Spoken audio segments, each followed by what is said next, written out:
안녕하세요. 결혼한 후부터 부인남 채널 계속 보면서 올해 10월이면 결혼한 지 2년이 돼갑니다. 열심히 채널 보면서 아껴가지고 1년 6개월 만에 1억 3천 모았어요. 이번에 친정 근처에 첫 내 집 마련하려고 합니다. 이걸 기회로 더 열심히 모아가지고 실거주하면서 조금씩 더 넓혀보려고 합니다. 축하해주세요. 축하드립니다. 근데 이제 어디에 실거주를 할 건지, 뭐 첫 내 집 마련 어디 할 건지는 잘 고민을 해보시는 게 좋습니다. 이게 뭐 영상을 본다고 해서 공부가 되는 것도 아니고요. 그리고 뭐 영상만 열심히 보면 뭔가 막 부동산에 어떤 그 뭐랄까 인사이트가 갑자기 생기는 것도 아니고요. 유튜버들이 얘기한다는 거를 본다고 해서 내가 그 어떤 뭐 실력이 쌓이는 것도 아니에요. 제가 이제 요즘에 뭐 교육도 하고 뭐 이렇게 상담도 해보면요. 제일 뭐 항상 예전에도 느꼈지만 뭐냐면 제가 말한 거랑 상대방이 그 이해하는 건 서로 다르다는 거예요. 그러니까 저는 분명히 A, B, C로 얘기를 했는데 똑같은 영상을 보고 10명 있으면 A, B, C로 이해하는 사람이 100%가 아닙니다. 어떤 사람은 A, C, B로 이해하고 어떤 사람은 C, B, A로 이해하고 어떤 사람은 A, C로 이해해. B라는 얘기를 하셨어요? 라고 하는 경우도 있어요. 어떤 사람은 B, B, B로 이해합니다. 본인 듣고 싶은 것만 계속 들어. 이런 것도 있어가지고 영상을 봐주시는 건 감사하지만 뭔가 유튜브 영상들을 보면서 나는 부동산 공부를 하고 있고 나는 뭐 저 사람이 저런 얘기를 했기 때문에 나는 이미 어느 정도 좀 뭔가 감을 잡았고 라고 생각하시면 또 안 될 수도 있어요. 왜냐하면 이게 같은 영상을 봐도 사람마다 진짜 다 다르게 생각하고 있거든요. 그러니까 지금 보시는 분들이 제가 말한 의도대로 이해하고 있는 건가? 라는 거에 대해서 확신은 없어요. 저도. 왜냐하면 이 댓글 같은 걸 봐도 아는데 댓글 보면은 뭐 어떤 사람은 말도 안 되는 얘기 하시네요. 어떤 사람은 정말 좋은 얘기 하시네요. 어떤 사람은 제가 하지도 않은 얘기를 가지고 이렇게 말하는 게 말이 돼요? 이게 정말 뭐 이상한 주장하고 있는 거 아니에요? 뭐 이런 얘기 하는 경우도 있고 다 각자의 어떤 이해도도 다르고 각자의 어떤 뭐 주관의 제 얘기를 받아들이는 경향성도 다르기 때문에 하여간 공부를 최대한 좀 많이 또 해보시고 다른 사람들한테도 많이 물어보시고 꼭 그러시면 좋겠어요. 제일 걱정되는 거는 뭐 어떤 영상 뭐 한두 개 보고 야 이거다 하고 딱 꽂혀가지고 사는 거 이런 거는 꼭 안 하시면 좋겠습니다. 특히 부동산이라는 건 어떤 특정 지역과 어떤 입지를 골랐다고 해서 끝나는 게 아니에요. 진짜 그건 전혀 이 부동산하고는 상관이 없어요. 이 주식이랑은 조금 다른 게 주식은 유튜브로 만약에 어떤 주식을 추천받았어요. 그러면은 명확하잖아요. 왜냐면 삼성전자가 좋대. 그럼 삼성전자가 좋구나. 뭐 삼성전자라는 얘기를 듣고 LG전자를 사러 가진 않잖아요. 그런 사람도 있을까? 그런 사람도 있을 수도 있겠지만. 근데 그래도 삼성전자라는 얘기를 들으면 삼성전자 얘기 딱 듣죠? 그리고 요즘 좋아요 라고 하면은 요즘 좋구나 해서 삼성전자 그냥 사러 갑니다. 그러면 방향성과 타겟이 딱 정해지는 순간 진짜 막 이상한 짓을 하지 않는 한 실수할 확률은 없죠. 어차피 MTS 켜가지고 핸드폰으로 이렇게 띡띡띡띡 눌러서 인증서 눌러서 몇 개 얼마 사면 그만이잖아요. 그러니까 매수라는 단계가 주식은 실수의 영역이 별로 없거든요. 근데 부동산은 이 매수 단계에서 실수를 많이 합니다. 무슨 차이냐면 부동산이라는 건 예를 들어 뭐 이런 거예요. 그냥 특정 지역을 말하기 좀 뭐하니까 뭐 강남의 아파트가 좋다고 누군가한테 들은 거예요. 그래서 나는 강남구 삼성동의 아파트를 사러 가야겠다. 라고 마음을 먹잖아요. 그러면 가는 순간 삼성동의 아파트가 엄청 많아요. 근데 그 아파트 중에서도 뭐 단지를 만약에 2개 정도를 들어가지고 이 2개 단지 사러 가야 되겠다. 라고 마음을 먹었다고 칩시다. 그러면 그 2개 단지를 살 수 있을까? 못 삽니다. 못 사. 왜냐면 그 단지에 동도 많고요. 방향도 다르고요. 그리고 주인들이 제시하는 조건도 다르고요. 뭐 잔금은 언제 치러요? 뭐 계약금은 언제 넣어야 돼요? 여기 전세 입자가 있어가지고 뭐 지금은 못 살고요 하면서 내가 삼성전자는 그냥 딸깍 누르면 사잖아요. 근데 부동산은 그게 아니에요. 가서 딸깍 한다고 해서 돈 들고 가도 못 사요. 그 가격 아닌데요, 요즘에는? 뭐 이런 얘기 듣는 경우도 있고, 이게 요 정도가 시세인데 주인이 안 판대요. 라고 말하는 경우도 있고, 뭐 저층은 조금 3천만 원 싸게 나왔고, 뭐 로얄층은 한 3천만 원 비싼데 둘 중에 뭐 사실래요? 이렇게 얘기를 들으면 판단도 잘 안 되고, 그러면 이제 어떻게 하냐? 중개사한테 물어봐. 사장님이 생각하기에 좋은 건 뭔가요? 내가 봤을 때는 이게 좋고 저게 좋고. 그러면 그냥 이거 살까요? 라고 막 하는 경우도 많아. 어떤 경우에는 그 중개사분이 뭐 의도를 가지고 얘기한다는 게 아니라 제가 봤을 때는 이 아파트 요 단지보다는 차라리 저기 단지가 좋으신데. 왜요? 아니 여기 요 분이 요거 요즘에 좀 상황이 안 좋으신가 봐. 그래가지고 좀 급매로 내놓으셨어. 아니 여기는 봐봐 이러이러하잖아. 근데 여기 단지도 나쁘지 않거든? 세댁 봐봐 똑같죠? 바로 옆이잖아.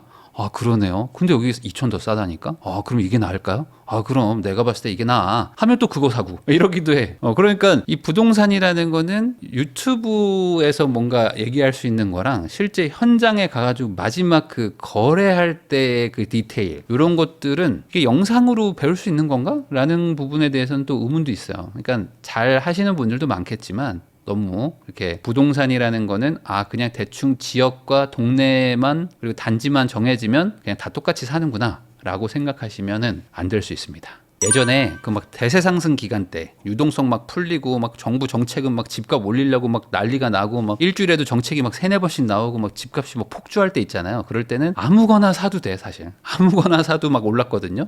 내가 사가지고 2억밖에 못 벌었어요. 옆에 사람은 3억 벌었는데 뭐 이러면서 막 아쉬워했지만 뭐 손해보거나 그러기가 쉽지 않았습니다. 어떤 그 경향성만 가지고도 돈 버는 게 쉬웠던 시절이 있었거든요. 근데 그런 거는 대세 상승과 막 폭등장에서는 뭐 누구나 사는 거지. 그러니까 소위 말하는 그 주식이 그 코로나 때 한번 1400선까지 코스피가 무너진 다음에 뭘 사도 막 올랐었을 때 같은 그런 경우인 거죠. 그냥 저는 계좌 만들고 그냥 삼성전자 샀는데 돈 엄청 복사되던데요? 라고 하는 그런 시절 때는 아무거나 사도 되잖아요. 근데 지금은 그런 건 아니에요. 그런 건 아니고 특히 제일 조심해야 되는 게 뭐냐면 돈이 적은데 좋은 동네 가서 살라고 하는 거를 꼭 경계해야 되거든요. 그러니까 돈이 적은데 동네가 좋은 데를 사면 좋겠다라고 생각해서 좋은 동네 가가지고 나쁜 물건들을 사요. 그러니까 물론 돈이 충분히 많아서 내가 정말 잘 판단해가지고 이 정도 금액대면은 A라는 동네보다는 조금 뭐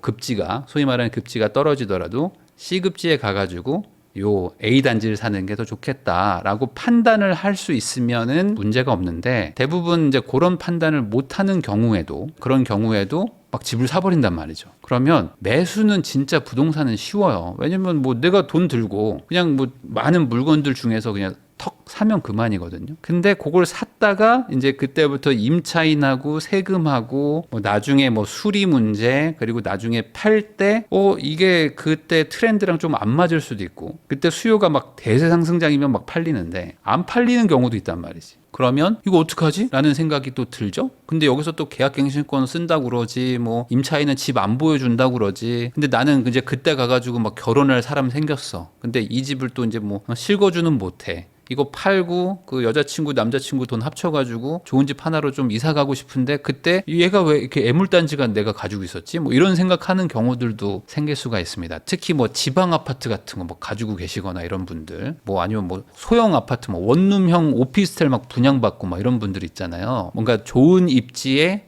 나쁜 물건을 막 사는 경우들도 있거든요. 그러면은 또 골치 아파질 수 있으니까 좀 이렇게 막 책도 많이 보시고 막 강연도 막 다녀보시고 막 세미나 이런 것도 하시면서 좀 공부를 하는 게 좀 필요하긴 해요. 진짜로. 그렇게 뭐 돈을 뭐 쓴다, 시간을 쓴다고 해서 부동산 매매가 기준으로 엄청나게 많은 돈을 쓰는 게 아니잖아요. 소위 말해서 뭐 3억짜리 뭐 2억짜리 이런 거 사시는 분들보다는 아무리 못해도 뭐 5억짜리, 7억짜리 뭐 이런 거 사실 거잖아요. 그럼 예를 들어 7억짜리를 내가 산다고 한다. 그러면은 중개 수수료니 뭐 법무사 수수료니 이런 것들은 몇백씩 막 써요. 그런 거 뭐 당연히 나가니까 취득세도 막 몇백씩 나가잖아요. 그리고 뭐 수리할 때 그래 도배는 그냥 합지보다는 실크가 맞지 하면서 막 실크로 막 바꿔. 그런 거에는 막 200, 300 막 쓰거든요. 근데 뭐 책 사고 뭐 강의 듣고 하는 거는 막 너무 아까워 막 미칠 것 같아. 야 내가 어떻게 여기다 막 2만 원이나 책을 살 수가 있지? 뭐 이런 생각들을 한단 말이죠. 근데 그런 것들을 통해서 사실 좀 이런 실수를 조금이라도 줄이면 2단지 살 거 1단지 사면 거기서 2만 원이 아니라 뭐 200만 원, 2천만 원 차이가 날 수도 있는 거고 B라는 도시 살 바에 A 도시 사면은 좀 더 나을 수도 있는 거잖아요. 그런 개념으로 생각하면은 크게 봤을 때는 이 뭐랄까 수를 두기 전에 이게 착수를 하기 전에 고민하면서 좀 이렇게 판단을 해야 되는데 이 대부분 부동산을 사는 분들이 우선 둔 다음에 야 무르기 없니? 막 이렇게 하거든요. 이거 물을 방법 없나요? 제가 이거 시험 삼아 연습 삼아 청약을 넣어버렸는데 덜컥 당첨됐어요. 이거 방법 없나요? 뭐 이렇게 하시는 분들 많단 말이죠. 절대 그러시면 안 된다. 부동산이라는 거는 진짜 한번 사면 결과가 정해집니다. 최근에도 지금 재개발 있잖아요. 재개발도 막 이렇게 투자하셨다가 이제 막 공사비 올라가고 뭐 지금 이제 관쳐 나고 막 하면서 보니까 사업성이 막 급감하는 동네들이 막 나타나고 있어요. 그래가지고 처음에는 막 엑셀 만들지. 엑셀 만들어가지고 뭐 사업성이 어떻고 용적률이 어떻고 나중에 뭐 일반 분양가가 어떠니까 대충 때려보니까 제가 이거 딱 4년 보유하면은 수익률 70% 먹겠습니다. 뭐 이렇게 하고 막 사. 근데 하다 보니까 뭐 구청에서 태클 걸어, 뭐 시청에서 이거 안 된대. 거기다가 뭐 안에서 조합에서 뭐 분쟁 생겨. 갑자기 뭐 고급화를 한 해 만에 뭐 하는데 여기 시공사는 선정됐는데 공사비 더 올려달라고 하지 해서 다 나중에 지나고 나서 봤더니 뭐 3, 4년 보유하면 될 것 같았는데 한 8년, 9년 끌고 가가지고 조금 벌까 했는데 그때 또 막 추가 분담금 막 떠가지고 야 이거 뭐야? 내가 지금 뭐 은행 이자도 못 벌게 생겼네? 뭐 이런 분들도 나타난단 말이죠. 그러니까 재개발이든 뭐 재건축이든 이런 어떤 시간과 리스크가 엄청 큰 근데 이제 미래를 약간 베팅해가지고 가는 거. 근데 여기에 사람이라는 변수들이 막 수천 명이 얽혀 있는 이 이해관계자가 되게 많은 이 불확실한 거에 내 전 재산 다 집어넣고 그 다음에 미래의 정책이 바뀌지 않아야 돼. 그러면 진짜 골치 아픈 길을 가는 거거든요. 거기서 성공하는 사람도 있죠, 당연히. 근데 100% 내가 성공하냐? 여기도 되게 어려운 난이도의 투자처란 말이에요. 그러면 이런 거를 할 때는 정말 심사숙고해가지고 심사숙고해서 해야 되는데 대부분 어떻게 하냐면 옆에 사람이 뭘 샀다고 하면 나도 사. 사는 건 되게 쉽거든요. 사고 나오는 게 어렵지. 그래서 남들 살 때 그냥 같이 사는 개념은 이 부동산에서는 하면 안 돼요. 주식은 그렇게 해도 됩니다. 왜냐하면 주식은 나오는 건 너무 쉽거든요. 내가 매도 버튼을 안 눌러서 그렇지 나오긴 되게 쉬워. 그러니까 주식은 실수를 하면 돈으로 약간 손해는 볼 수 있지만 뭐 매도는 되니까 그러니까 다시 한번 재정비를 하면 되는 건데 부동산은 그 재정비가 진짜 쉽지가 않죠. 뭐 가장 힘든 것 중에 하나가 지주택이잖아요. 지주택 같은 걸로 물론 잘 되는 경우들도 있지만 뭐 실제 성공률이 10% 이하니까 그러면은 지주택 해가지고 무심코 뭐 이렇게 계약했다가 뭐 계약금 뭐 1,500 쏘고 그다음에 뭐 추가로 뭐 2,000, 3,000 넣어가지고 벌써 한 6,000 넣었는데 이거 무르기 안 되나요? 뭐 이렇게 하시는 분들이 있거든요. 그냥 무심코 가서 그냥 좋아 보여서 계약했는데요. 부모님이 계약하셨는데 이거 제가 아들인데 이거 어떻게 방법 없을까요? 뭐 이런 거 있죠. 뭐 땅도 마찬가지고 땅도 그냥 둘러보러 갔어 그냥 부모님이. 야 여기 요즘에 김포 쪽에 뭐 이렇게 평지가 많아가지고 한번 가볼까 해서 그냥 갔는데 뭐 누가 또 친구가 땅 샀대. 그래가지고 가서 봤더니 뭐 농사를 짓고 있는 거 막 가서 막 옥수수 심고 밭을 막 하고 있으니까 막 부러워. 그래서 아빠도 왠지 사고 싶어. 그래가지고 아들이랑 뭐 물어본 것도 없어. 근데 갑자기 누가 샀다고 하니까 나도 저거 좋아 보여가지고 샀다. 그러면 이제 뭐라고 그래요 부모님이. 나 죽으면 너 줄게 막 이런다고. 그러면 자식들이 뭐라고 그래. 내가 언제 땅 달라고 그랬어? 막 이런단 말이죠. 근데 이것도 또 이제 골치 아파지는 겁니다. 그러니까 정말 사기 전에 고민도 많이 해보시고 절대 그냥 뭐 한 명의 말을 듣는다거나 특히 나도 사봤으니까 너도 사 뭐 이런 거 있죠. 그런 얘기는 별로 듣지 않으시는 게 좋아요. 안녕하세요. 자산 대비 적정 청약 분양가에 대한 의견도 너무 궁금합니다. 예비 신혼 연봉 합산 1억 1천, 현재 모은 돈 2억, 추가 회사 대출 2억 가능, 매년 5천씩 적금 가능. 현 상황에서 적정 분양가는 얼마일까요? 욕심은 10억짜리 넣고 전세 세팅하고 싶습니다. 뭐 그 정도 넣어도 됩니다.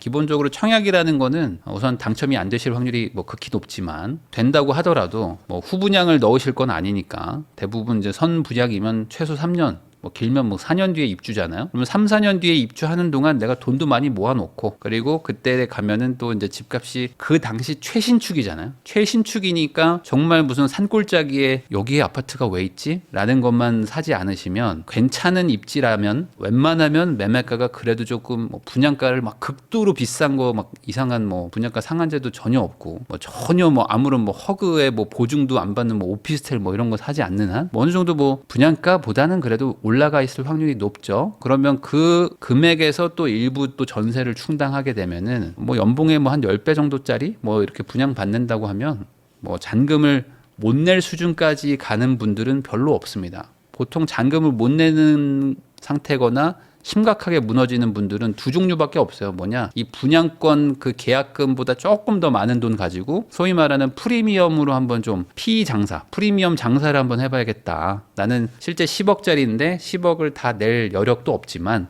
계약금 1억 가지고 프리미엄 한 5천, 1억 벌고 싹 팔고 나와야지. 라는 생각으로 들어가죠. 그리고 두 번째는 나는 이 집에 대해서 뭐 아무것도 몰라. 그리고 그냥 뭐 개념도 없어. 근데 그냥 뭐 연습 삼아 청약 넣어. 근데 딱 봤더니 정말 뭐 내가 야 이런 동네 아파트가 있다고 하는 거를 사거나 아니면은 아까 말한 대로 엄청 비싼 분양가의 막 오피스텔, 뭐 신축 아파텔 뭐 이런 거 분양받거나 뭐 그런 거를 아파트 분양같이 오해하고 비싼데도 불구하고 받아가지고 시세보다 엄청 비싼 청약에 당첨된 상태에서 잔금을 내려니까 답이 없는 뭐 이런 그런 상황에 빠지는 분들 말고는 잔금을 잘 낼 수 있습니다. 근데 문제는 제가 말한 대로 입지도 나쁘지 않고 그리고 나름 수요도 있고 그리고 뭐 전세가도 좀 받쳐줄 것 같은 동네는 당첨이 안 돼요. 어차피 의미 없는 얘기야 이거는. 어차피 당첨이 안 되는데 당첨될 걸 고민할 필요도 없는 거죠. 그래서 연습 삼아 넣어봤는데 당첨됐어요 라고 말하는 분들의 거의 90%는 큰일 난 거야. 뭔가 이상한 거를 넣었을 확률이 높고요. 정말 고민해서 전략적으로 공부 많이 해가지고 넣어도 될 확률이 높지 않은 게 청약이라고 생각하시면 되겠습니다. 안녕하세요 부익남님. 세종은 어떻게 보세요? 이사를 가야 돼가지고요. 팔긴 팔아야 되는데 아직 조금 손해 구간이라서요. 매수세가 있을 때 물 들어올 때 팔아야 될까요? 이사를 가야 되면은 팔아야 되는 거 아닌가요? 이사를 가야 되면 팔아야죠. 이사는 가고 싶은데 그래도 이 세종시에 조금 바람이 불 것 같아서 끝까지 이 목에 가득 찰 때까지 최고의 시세를 딱 받고 팔고 싶어요. 이런 마음인 거잖아요. 뭐 세종시가 앞으로 좋아질 거냐 안 좋아질 거냐에 대해서는 저는 리스크는 분명히 있다고 봐요. 왜냐면 이거는 정치의 영역이기 때문에 정치의 결과를 재테크에 반영해서 이걸로 선택을 하는 게 맞냐? 라는 거는 저는 좀 너무 멀리 간 게 아닌가. 아니 왜요? 그래도 정치를 좀 예측을 해가지고 그게 앞으로 어떻게 결정이 날지를 미리 좀 선반영해가지고 요거를 좀 최대한 좀 끝까지 끌고 가가지고 목에 찰 때까지 최고점에서 딱 팔고 어차피 지금 이사 가셔야 되니까 안 팔진 않을 거잖아요. 최고점까지 끌고 가서 그때 던지고 나오면 좋잖아요. 네 맞습니다. 좋죠. 그렇게 할 수 있으면 너무 좋은데 만약에 지금의 어떤 이 기대감이 정치의 영역과 엮이면 실망감으로 올 수도 있잖아요. 이런 일들은 뭐 꼭 이 비단 뭐 세종시 뭐 이전 이런 것뿐만 아니라 뭐 GTX도 있었고요. 정치 관련해 가지고 공약이 나왔다가 안 된 것들 너무 많고요. 하려고 했는데 지지부진했던 것도 많고 안 된다고 했는데 갑자기 되는 경우들도 있었습니다. 그러니까 이런 것들은 투자의 어떤 영역이라기보다는 운때가 맞는 운의 영역 아닐까요? 그렇게 봐야 되는 게 저는 좀 더 적정한 것 같고 그러면 당장 팔아야 되는 이유가 없고 그리고 나는 뭐 실거주도 하고 있고 그러면은 뭐 그냥 지켜보면 뭐 어떻게 되겠지 라는 생각으로 이제 가져가실 텐데 나는 막 언제까지 무조건 팔아야 되고 그리고 이 돈을 가지고 뭐 저기 이사 가서 저기 막 잔금을 치러야 되고 안 그러면 나는 막 지금 금전적으로 완전 꼬여버리고 아니면 좀 일상생활이 완전 불편해지는 상황인데도 불구하고 어찌 보면 약간 운의 영역에 가까운 거에 그래도 이게 내 전 재산이니까 여기서 최대한 끝까지 정말 마지막 치약 한 방울까지 다 짜가지고 쫙쫙 짜가지고 그 다음에 팔고 나서 그 다음에 이제 옮겨가야지 라고 생각하는 거는 삐끗했을 때 어떡할 거냐. 삐끗할 때. 그리고 삐끗하기도 사실 너무 지금 리스크가 있는 그런 거잖아요. 세종시 자체의 어떤 대형 호재라기보다는 지금은 정치의 영역에서 나오는 테마의 성격이 짙고 물론 세종시가 공급이 이제 다 끝났습니다. 다 끝났고 당분간 또 공급이 별로 없잖아요. 물론 그동안 너무 공급을 많이 했기 때문에 전세가 대비 매매가가 확 치고 올라갔다가 많이 가라앉았던 상태인데 다시 한번 이렇게 좀 바람이 부는 거잖아요. 그럼 이제 어떤 사람들은 그래 이럴 때 좀 정리하고 어차피 나가야 되니까 간다 라고 말하는 분들도 있고 아니야 야 이번에 한 번 더 제2의 파도가 올 거다 라고 하면서 지난 전고점 뚫고 다시 한번 과거의 세종시 영광 한번 또 역사를 쓴다 하고 버텨보려고 하는 사람도 있겠죠. 그러면 제가 봤을 때는 버틸 수 있는 상황이면 버티는 건데 버틸 수 없다면 그건 너무 과욕이다 라고 생각합니다.